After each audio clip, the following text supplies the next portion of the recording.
Hello guys, tayo ay nagawa ng empanada. Ito ang mga sangkap, ilalagay ko na lamang sa description.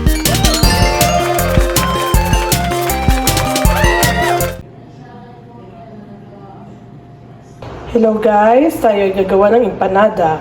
Ito ang mga sangkap, ilalagay ko na lamang sa description box ang mga pangalan at tamang sukat ng mga ito. Tara, samahan nyo kami. 2 cups all-purpose flour, 1/2 teaspoon salt, and 2 tablespoons white sugar.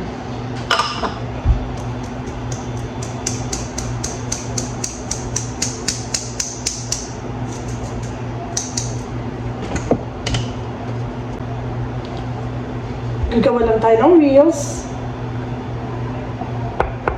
Ilagay natin ang ating wet ingredients. 2 egg yolks, large, a butter, 3 tablespoon butter, and cold water,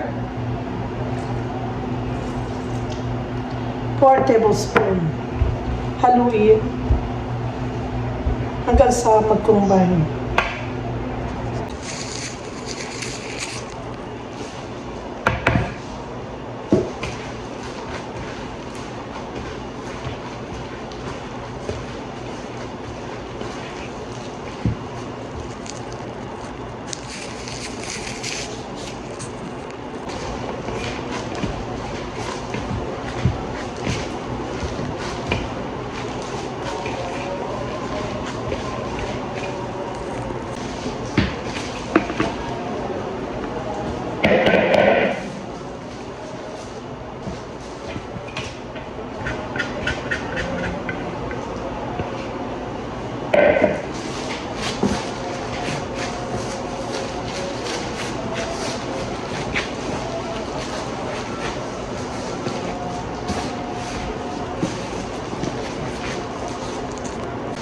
Tapos, kapag okay ng ating dough, i-rest natin ng 30 minutes. Habang nire-rest, gagawa naman tayo ng ating filling. Gagawin natin filling ay chicken with vegetables.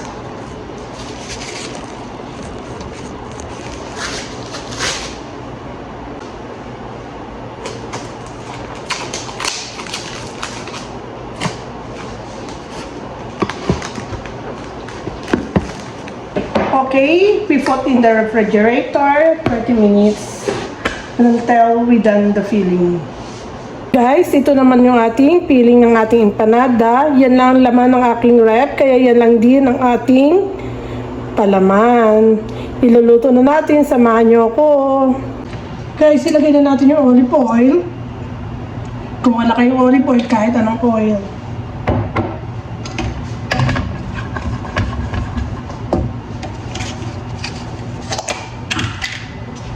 Isunod na natin ang ating butter.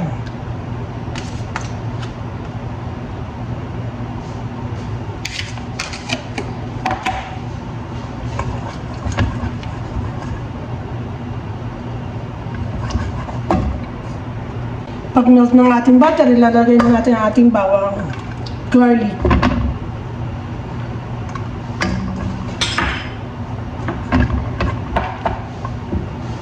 and onion.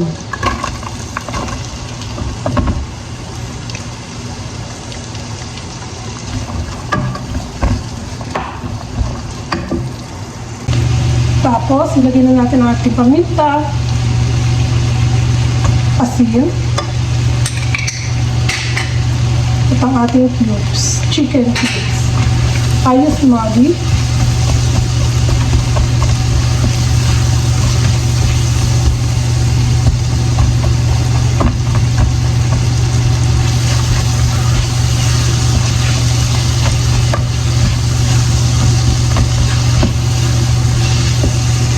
then yung ating breast chicken. Nahihiwa ko lamang ng maliliit.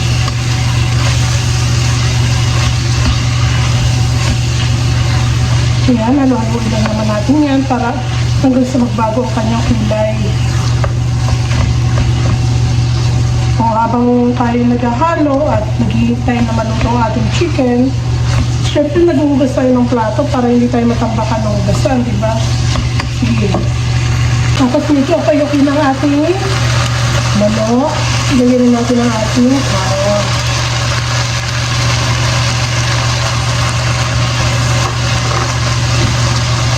Isakay na rin ang ating patatas. Ayan. Kung gusto mo magdagdag ng beans, pwede rin.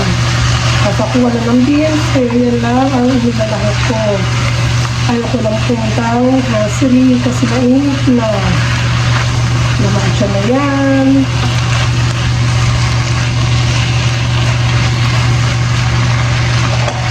Lagyan na natin ng water para sa pagpapalambot. Tapos, pan.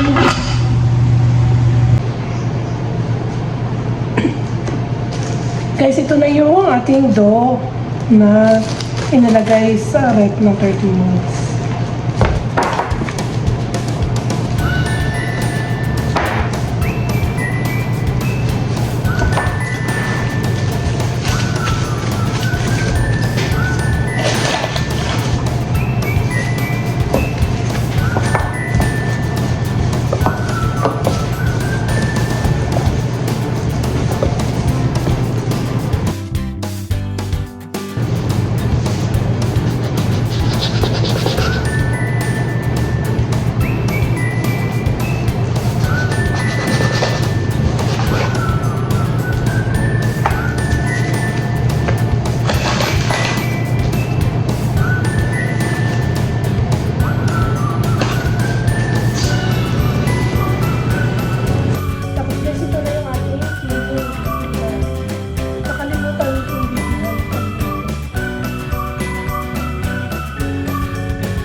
Pwede rin ganyan.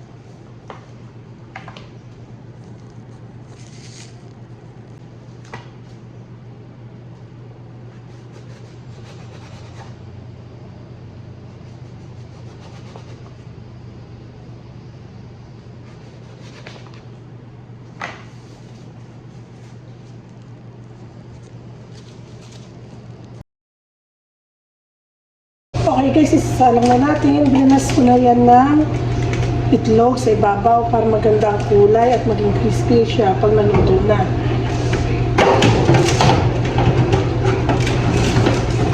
Isasalang natin sa 170 degrees, 160 degrees, up and down ng 20 minutes.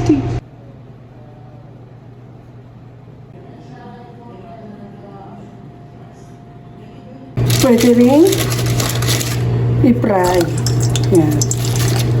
Yung ating empanada. Pero kailangan mainit ang mantika.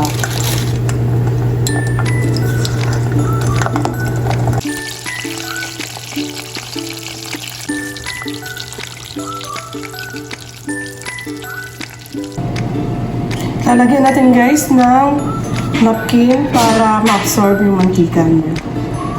Yung oil.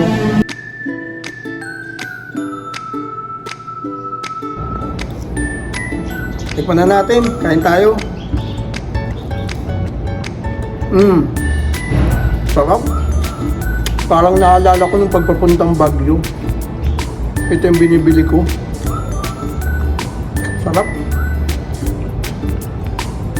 Salamat sa inyo lahat. Kain tayo.